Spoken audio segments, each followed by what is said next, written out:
Today is our second and final day in Rome, and seeing as it's the food capital of Italy, we thought we'd spend the day eating our way across this city. Today we're going to try some of the Italian classics like a mouth-watering pizza and incredible gelato. But also some things that we hadn't even heard of before getting here that blew our tiny minds.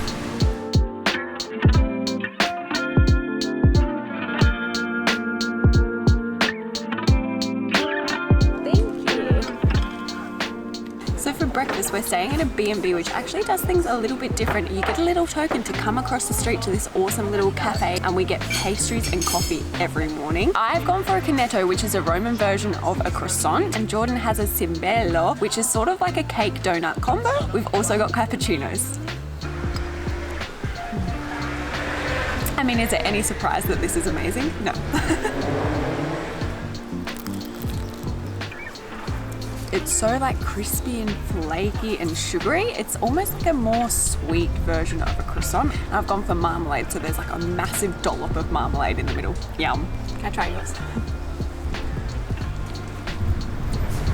It's like a sugar-coated, really airy donut. What a way to start the morning. That was amazing, and it turns out the lovely cafe attendant corrected us. What Jordan had's called a Bomba, and it was delicious. The next stop is in the city.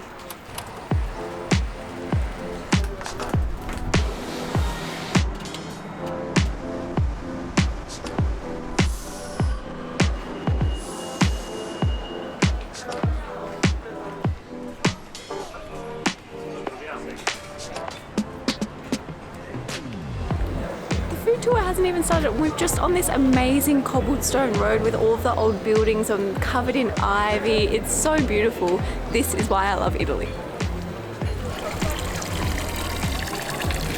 Coming from a place where we had to only drink bottled water to this.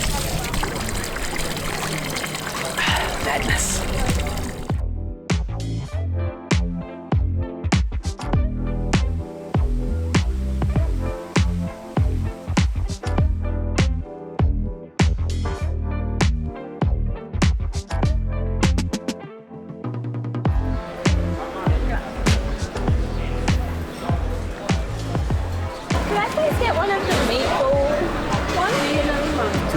Italian. Your name, please? Emily. Oh, that's it. Oh, grazie. Gonna go to the steps? Yeah.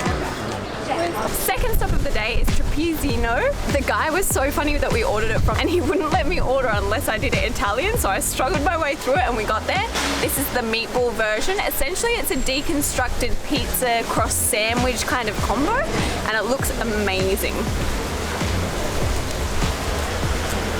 That pasta sauce is so rich and tomatoey. Bread is delicious. It's like super crispy and crunchy on the outside, but really light and fluffy on the inside, which means all the tomato sauce sort of soaks into all the air pockets. It's perfect.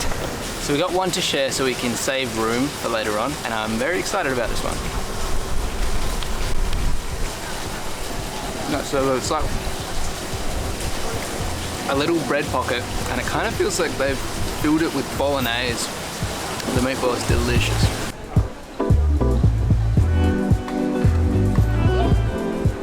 That is going to be incredibly hard to beat. If they weren't €5, I would have had about 10 of them. Now we're off to try another thing that we'd never heard of before we got to Rome.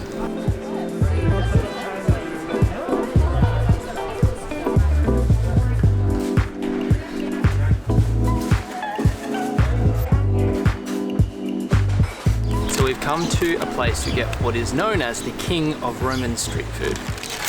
It's called a Suppli, and the restaurant's actually called Suppli Roma, so it's got to be good. So it's ragu rice with mozzarella in the middle, and it's been crumbed and deep fried. So kind of like an arancini ball in my head. It's 3 out of 4 wall babies.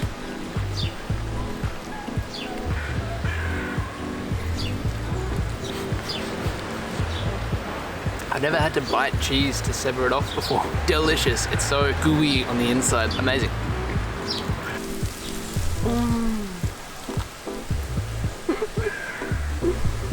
It is like a combination of tomato ragu risotto that has this incredible gooey cheese, and the outside, the crumbing is so crispy and oily and salty and delicious. Oh, I can see why this is so popular. I am obsessed with that, and for €2, you really can't go wrong.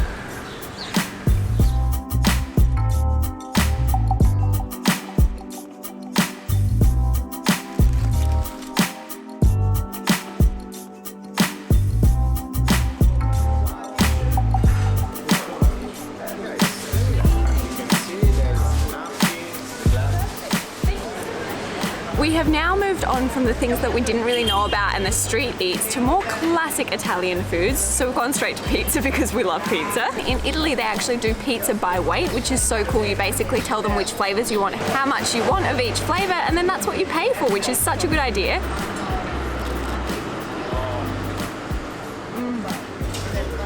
I might need another kilo of that. That is the best pizza I have had in such a long time. The anchovies are so salty and delicious, and then that creamy cheese just melts away in your mouth, and the crust is so crispy and it has this awesome char grill to it.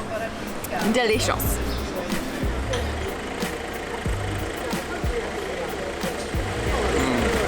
That's so good.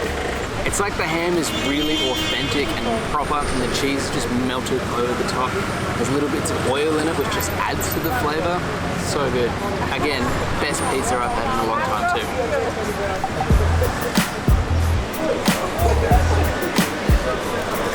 too. We are well and truly full from the day, so we are walking to our next stop. Should be about half an hour. Hopefully make a little bit of room in our bellies for what is the ultimate palate cleanser.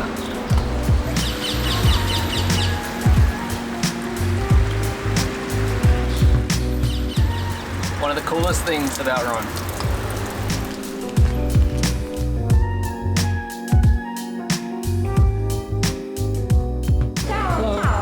Could we please get 2 medium cones? Thank you.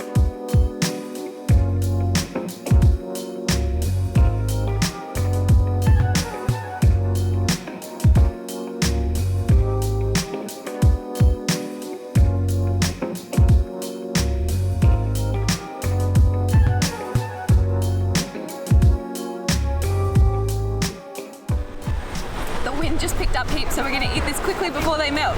But we've come to the most famous gelateria stop in Rome, and we have gotten a mega cone, and it is delicious. You can see why that place is so popular. Gelato shops that have the mounds of ice cream are kind of tourist traps, and the ones like that where it's in tubs are the real authentic ones. Delicious. They also fill up the bottom part of the cone with chocolate, like there's this tap just dripping chocolate, and you can get dark or white. That gelato was amazing, and that's our top 5 spots done for food tour of Rome. We were going to do pasta, but honestly we're way too full, so that's going to have to wait till we get to come back.